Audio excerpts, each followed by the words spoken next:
Nicknamed the Scorpion because of the sting of his pen, Flores Magón was one of the most outspoken critics of Mexican President Porfirio Diaz.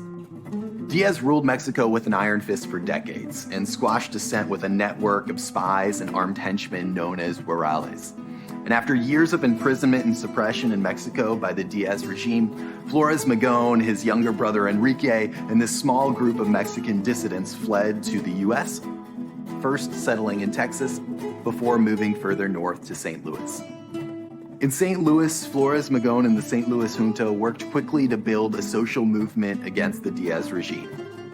They restarted their newspaper, Regeneración, which had been outlawed in Mexico, reaching nearly 20,000 subscribers across the US and Mexico, and created a political party to challenge Diaz, the Partido Liberal Mexicano, commonly known as the PLM.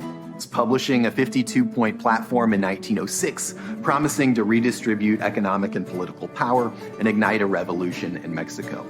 Over the next 2 years, the PLM conducted several armed raids into Mexico, but the revolution they hoped for didn't materialize until 1910. And in 1917, Mexico adopted a new constitution, which was inspired by many of the ideas laid out in the PLM platform.